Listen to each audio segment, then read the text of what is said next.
എല്ലാവരും പറഞ്ഞത് ആവർത്തിക്കുന്നില്ല. ധൃതി കൊണ്ട് വിട്ടുപോയ ഒരു കാര്യം മാത്രം ആവർത്തിക്കുകയാണ്. നമ്മളിപ്പോൾ യുദ്ധം പ്രഖ്യാപിച്ചിരിക്കുന്നത്, നമ്മൾ സമരം ചെയ്യുന്നത് ദ്രവ്യാഗ്രഹികളോടാണ്. പ്രാർത്ഥനയുടെ ഒരു സമരം നമ്മൾ ഏറ്റെടുത്തിരിക്കുകയാണ്. 2017 വർഷം പഴക്കമുള്ള പരിശുദ്ധ സിംഹാസനവും 100 വർഷം മാത്രം പഴക്കമുള്ള ആലങ്കാരിക സിംഹാസനവും തമ്മിലുള്ള ഒരു ധർമ്മയുദ്ധമാണിത്. പ്രാർത്ഥനയും ധാർഷ്ട്യവും തമ്മിലുള്ള ഒരു യുദ്ധമാണ്. സഹന സമരവും ധാർഷ്ട്യ സമരവും തമ്മിലുള്ള യുദ്ധമാണ്. ഇവിടെ സഹന സമരത്തിന് ജയിച്ചേ തീരൂ, സത്യത്തിന് ഉയർത്തെഴുന്നേറ്റേ തീരൂ. ചർച്ച ആക്ട് എന്നും പറഞ്ഞൊരു നിയമം ജസ്റ്റിസ് BR കൃഷ്ണയ്യർ ഇവിടെ കൊണ്ടുവന്നു. നമ്മൾ അതിനെ അംഗീകരിക്കുകയാണ്, നമ്മൾ അതിനെ മുന്നോട്ട് കൊണ്ടുപോകാൻ ശ്രമിക്കുകയാണ്. ദ്രവ്യാഗ്രഹികളുടെ ദ്രവ്യാഗ്രഹം തീരണമെങ്കിൽ ഈ ചർച്ച ആക്ട് നടപ്പിലാക്കണമെന്ന് യാക്കോബായ സഭയ്ക്ക് മുന്നോട്ട് വയ്ക്കുവാനായിട്ട് ഒരു മടിയുമില്ല.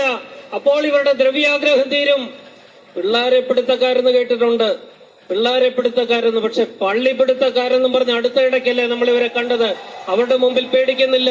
പള്ളിപ്പിടുത്തക്കാരെ തകർക്കണമെങ്കിൽ, അവരുടെ മുട്ടൊടിക്കണമെങ്കിൽ ചർച്ച ആക്ട് നടപ്പിലായേ തീരൂ.